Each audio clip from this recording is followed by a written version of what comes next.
Salut les amoureux et amoureuses de foot, pour l'actualité et rumeurs de ce vendredi, le Daily Telegraph rapporte que Arsenal va intensifier sa planification des transferts avant le mercato d'été après avoir garanti sa place en Ligue des Champions la saison prochaine, avec Declan Rice en tête de liste des cibles, alors que le club cherche à recruter au moins un milieu de terrain de haut niveau. Le rapport affirme que Arsenal a également eu des conversations exploratoires concernant Mason Mount, qui approche de la dernière année de son contrat à Chelsea. Mason Mount est également une cible de Liverpool. Le groupe qatari dirigé par le cheikh Jassim Ben Hamad Al Thani présentera une troisième et dernière offre pour Manchester United ce vendredi, fort de nouvelles assurances que le gouvernement ne bloquera pas son projet de rachat d'Old Trafford. Tottenham Hotspur a placé Julian Nagelsmann en tête d'une liste de 4 candidats pour le poste d'entraîneur. Cependant, The Sun ajoute que Joao Félix semble prêt à rester à Chelsea pour une année supplémentaire, même si le club ne participera pas à la Ligue des Champions.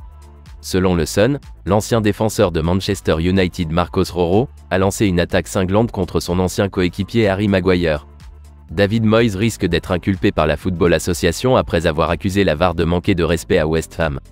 Mateo Kovacic souhaiterait quitter Chelsea cet été, alors que son ancien entraîneur Thomas Tuchel le considère comme une cible du Bayern Munich. Le rapport ajoute que l'équipe de Mauricio Pochettino a déjà des plans de transfert en cours de réalisation, et vise les joueurs de Brentford David Raya et Ivan Toney, ainsi qu'un nouveau milieu de terrain. À en croire le Daily Mail, le milieu de terrain de Manchester United, Casemiro, est devenu une cible de choix pour Thomas Tuchel au Bayern Munich cet été, selon certaines informations. Roberto De Zerbi prévoit de s'entretenir avec le propriétaire de Brighton, Tony Bloom, afin de comprendre comment le club peut améliorer ses performances cette saison. Arsenal serait intéressé par le recrutement de l'avant-centre Loïc Openda, 23 ans, de Lens, une équipe de Ligue 1 de haut niveau, cet été. Le mail affirme que Harry Redknapp a laissé entendre que Harry Kane pourrait faire le choix audacieux de quitter Tottenham pour rejoindre un autre club de Premier League. De même, le rapport ajoute que les efforts de Daniel Levy pour empêcher Harry Kane de rejoindre Manchester United cet été devraient être compliqués par la nomination imminente de Mauricio Pochettino à Chelsea. Les joueurs de Manchester United recevront des augmentations de salaire allant jusqu'à 20% s'ils reviennent en Ligue des Champions.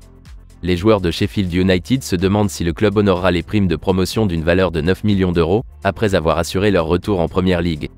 De son côté, le Daily Mirror rapporte que Barcelone espère faire signer Lionel Messi cet été, et le club de la Liga procède à des coupes sombres pour tenter de se conformer aux règles strictes du fair play financier. Jermaine Jenas estime que Harry Kane mérite mieux que de subir le désordre actuel de Tottenham, et remet en question la position du club à l'égard de Mauricio Pochettino. Le Mirror ajoute que les représentants de Victor Osimhen ont nié qu'il y ait eu des contacts avec le Paris Saint-Germain, alors que le doute persiste sur l'avenir du joueur à Naples. Comme le rapport The Guardian, l'interminable saga du rachat de Manchester United devrait se rapprocher d'une solution dans les prochaines 24 heures, les soumissionnaires étant invités à présenter leur troisième et meilleure offre pour le club avant 22 h ce vendredi. Et pour terminer, The Athletic rapporte que Brighton est convaincu de pouvoir prolonger le séjour de Joel Veltman au club. La chaîne de télévision espagnole du Barcelone, Barça TV, devrait être supprimée par mesure de réduction des coûts, la décision devant être annoncée officiellement dans les semaines à venir.